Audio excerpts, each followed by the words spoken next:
नमस्कार, good morning, सुप्रभात। मैं हूं आकांक्षा पांडे, आप देख रहे हैं IBC 24। सुबह के 8 बज रहे हैं, वक्त हो गया है गुड मॉर्निंग मध्य प्रदेश का। तो मध्य प्रदेश में क्या है खास, हर खबर का पूरा अपडेट आप तक पहुंचाएंगे। सबसे पहले देखते हैं सुर्खियां। जबलपुर में मामूली विवाद में BHP कार्यकर्ता की हत्या, दोस्तों ने ही ली जान। हत्या कर शव को कचरे के ढेर में फेंका। मध्य प्रदेश में लोगों को गर्मी से मिलेगी राहत, 5 संभागों में बारिश का अलर्ट, गरज चमक के साथ होगी बारिश।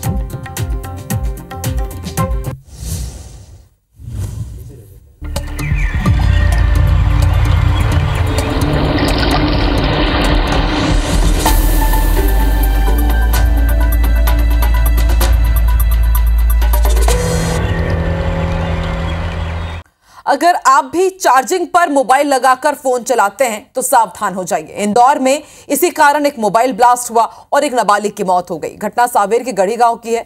14 साल की उर्वशी चौधरी मोबाइल को चार्जिंग पर लगाकर चली गई थी, तभी मोबाइल में ब्लास्ट हो गया। इस वजह से वो गंभीर रूप से झुलस गई। परिजनों से तत्काल अस्पताल लेकर पहुंचे, जहां इलाज के दौरान उसकी मौत हो गई। फिलहाल पुलिस ने मर्ग कायम कर जांच शुरू कर दी है।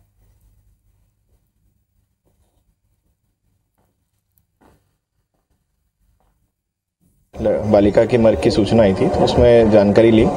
बालिका का नाम है उर्वशी चौधरी, सिमरोड गांव है सावेर में, वहां की रहने वाली है। अपने मामा जी के यहाँ गई हुई थी धर्माट में, फिर वहां से पास में एक गांव है गढ़ी, गौतमपुरा क्षेत्र लगता है, वहां अपनी मौसी के यहाँ गई थी। तो वहां मोबाइल चार्ज करते वक्त वो यूज कर रही थी, तो ऐसा सूचना मिली थी कि वो मोबाइल फट गया। उससे उनके जो गाल और इस क्षेत्र में गर्दन के आसपास गंभीर रूप से घायल हुई थी, अस्पताल में भर्ती हुई थी और अस्पताल में इलाज के दौरान ही उनकी मृत्यु हो गई थी। उज्जैन के खरसोद कला स्थित टोल प्लाजा पर एक शर्मनाक घटना हुई है। इसका वीडियो तेजी से वायरल हो रहा है। वीडियो में टोल प्लाजा के कर्मचारी कार सवार युवक और महिलाओं के साथ मारपीट, अभद्रता करते हुए देखे जा सकते हैं। पुलिस ने मामले में आरोपियों को गिरफ्तार किया। दरअसल कार चालक ने लोकल होने के कारण टोल शुल्क देने से मना कर दिया था और टोल कर्मचारियों को इतना गुस्सा आई कि उन्होंने उसकी पिटाई कर दी। इस दौरान टोल कर्मचारियों ने कार में मौजूद महिलाओं के साथ भी अभद्रता की। वीडियो सामने आने के बाद सांसद अनिल फिरोजिया ने आरोपियों पर सख्त कार्रवाई के निर्देश दिए हैं। टोल संचालक का टेंडर भी तत्काल प्रभाव से निरस्त कर दिया गया।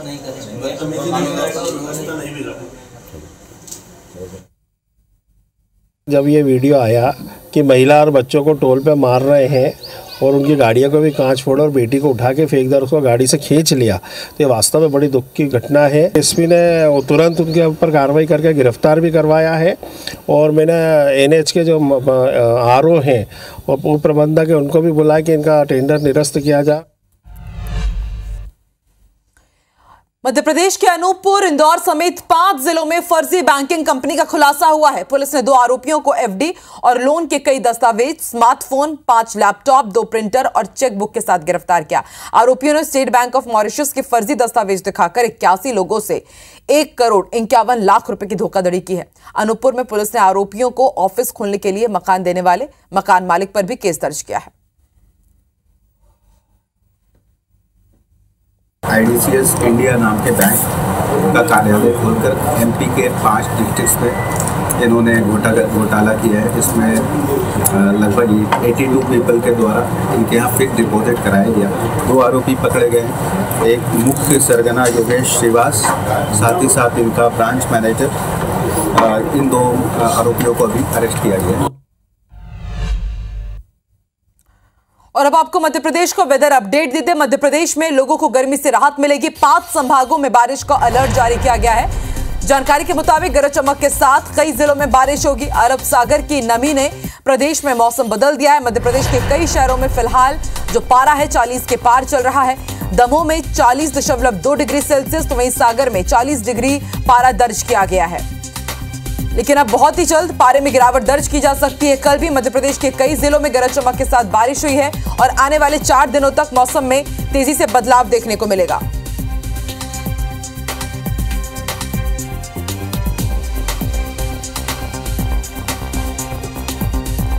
और सीधे रुक कर लेते हैं भोपाल का हरप्रीत कौर संवाददाता हमारे साथ जुड़ चुके हैं। हरप्रीत, बताइए मध्य प्रदेश का वेदर अपडेट। बहुत जल्द अब मध्य प्रदेश वासियों को गर्मी से राहत मिलने वाली है और क्या कुछ अपडेट दिया है मौसम विभाग ने? हरप्रीत,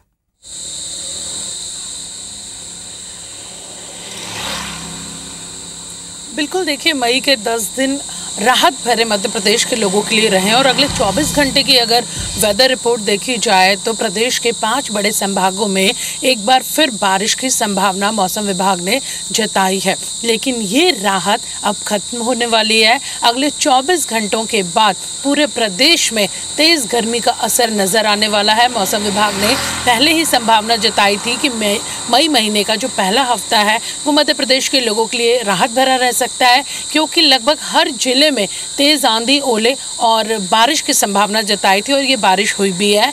लेकिन अब अगले 24 घंटे बाद मौसम बदलने वाला है और मई की जो भीषण गर्मी जानी जाती है, लोग जिससे डरते भी हैं, अब उसी गर्मी का सामना लोगों को करना पड़ेगा।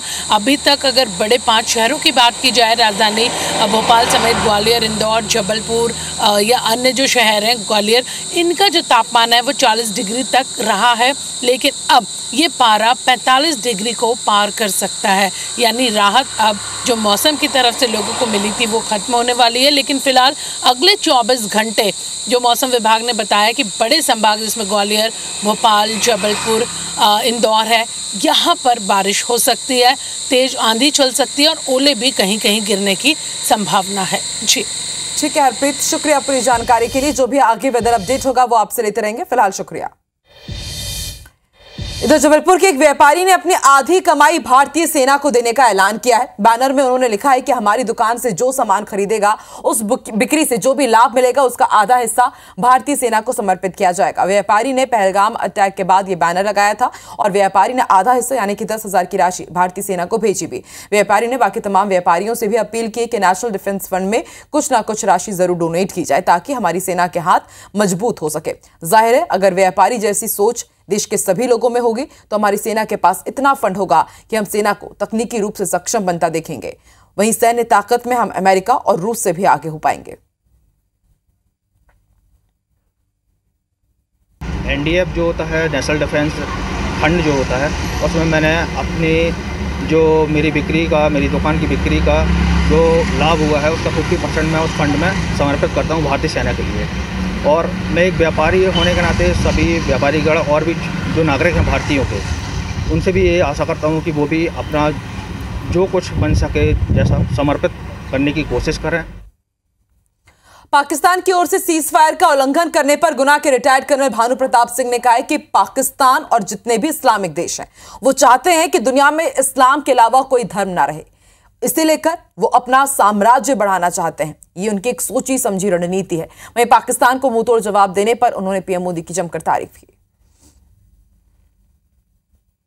ये पाकिस्तान और ये जितने भी में इस्लामिक राष्ट्र कहना चाहिए, ये इसी बुनियाद पे बने हैं कि भाई पूरे संसार में सिर्फ इस्लाम के अलावा कोई धर्म नहीं रहना चाहिए। मोदी जी का नेतृत्व तो सचमुच में गजब का है, ये कहूँगा मैं। और देश एक बहुत ही अच्छे हाथों में है इस समय।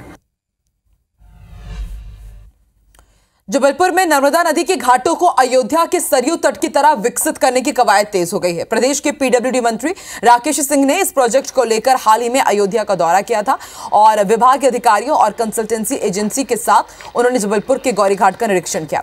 योजना के तहत जबलपुर के गौरी घाट, जलेरी घाट और खारी घाटों को जोड़कर सरयू तट की तरह रिवर फ्रंट विकसित किया जाएगा।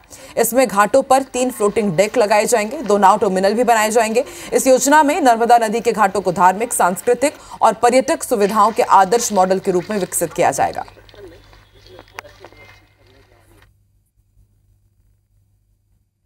मैं इतना ही कह सकता हूं कि मां के चरणों की असीम कृपा से सरयू की तर्ज पर विकसित करने का जो हम लोगों का लक्ष्य है उसे पूरा करने में मां की कृपा से हम सफल होंगे और एक बहुत सुंदर स्थान जबलपुर में ये विकसित होगा जो आध्यात्मिक और धार्मिक पर्यटन की दृष्टि से अत्यंत महत्वपूर्ण होगा। मुख्यमंत्री डॉक्टर मोहन यादव इंदौर में द चेंज मेकर कॉन्क्लेव में शामिल हुए। उन्होंने मालवा निमाड़ के सोशल मीडिया इन्फ्लुएंसर के साथ संवाद किया। सीएम ने प्रदेश के कार्यों पर युवाओं की राय जानी और उनके सुझाव भी लिए। सीएम ने युवाओं से कहा कि पूरा प्रदेश इंदौर जैसा बनना चाहता है, यही हमारी सोच है। उन्होंने बताया अब उद्योग स्थापना के लिए 29 विभागों की अनुमति की आवश्यकता नहीं रह गई है। औद्योगिक विकास को इससे गति मिली है। मुख्यमंत्री ने यह भी बताया कि राज्य सरकार फिल्म निर्माण, वेब सीरीज जैसे प्रोजेक्ट्स को पर्यटन के माध्यम से प्रोत्साहित कर रही है। जैसे कि आपने खुद ने कह दिया, कुछ बातें और जो छूट गई।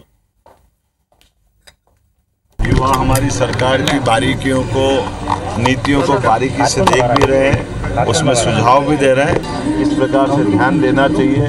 मैं मान के चलता हूं कि युवाओं के इन्हीं अच्छे विचारों के बलबूते पे सरकार अपनी नीतियों को लागू करते हुए विकास के क्रम में देश में नंबर 1 का राज्य बनाने के लिए चलती रहेगी।